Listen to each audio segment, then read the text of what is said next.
Jagannath rotary club doctors day सहित chartered accountant day पालन करा जायछि। आज rotary club Shri Jagannath Dham Puri पक्षरु doctors day सहित chartered accountant day hotel holiday resort white house सभाकक्ष अनुष्ठित होइछि। ए कार्यक्रम को संघर नूतन सभापति कैलाश चंद्र बेहेरांकर सभापतित्व परिचालना कार्यक्रम में 20 जन सुनामधन्य डाक्तर सहित जड़े चार्टर्ड अकाउंटेंट को उपढोकन सहित मानपत्र दी सम्मानित करा। पुरीरू रमेश साहू को रिपोर्ट संभव टाइम्स।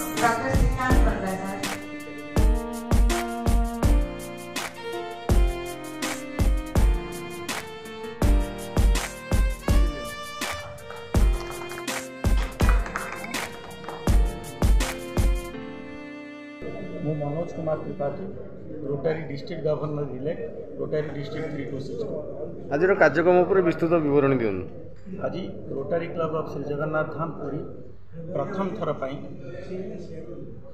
ये रोटरी डॉक्टर्स डे एवं चार्टर्ड अकाउंट डे सेलिब्रेशन करुच्ची। रोटरी इंटरनेशनल होची इंटरनेशनल सर्वभारतीय स्तर विश्वस्तरीय एक अनुष्ठान जो 1905 मसीह यह गठन करा जायथिला एवं जुलाई 1 आमर न्यू लीडरशिप मंथ भाव में आम ग्रहण करूँ एवं न्यू लीडरशिप मंथ एवं जुलाई मास को आम maternity and child care month भाव में ग्रहण करूँ। आज डॉक्टर डे पालन करी आम मातृत्व एवं तांकर पिला माने किभली भाव में सुरक्षित रहिबे सेथिपाई एक वातावरण सृष्टि करूँ।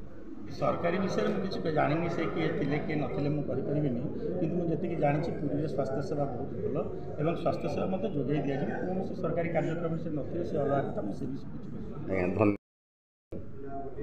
कैलाश चंद्र बेहेरा प्रेसिडेंट श्री जगन्नाथ धाम पुरी। आज डॉक्टर डे आ चार्टर्ड अकाउंटेंट डे रे जो आप संबर्धना कले तार उद्देश्य कौन था? तो ये देशर जो देश सेवाई से सदा सर्वदा उत्सर्गित एवं सम्मान जो सेवा रोचन सेवा ये लगे सम्मान जनाई आम प्रति वर्ष डॉक्टर्स डे पालन कर। आज डॉक्टर्स डे केत जन डॉक्टर को आप सम्मानित? आज आम 20 जन डॉक्टर एवं जड़े चार्टर्ड अकाउंटेंट सम्मानित कर।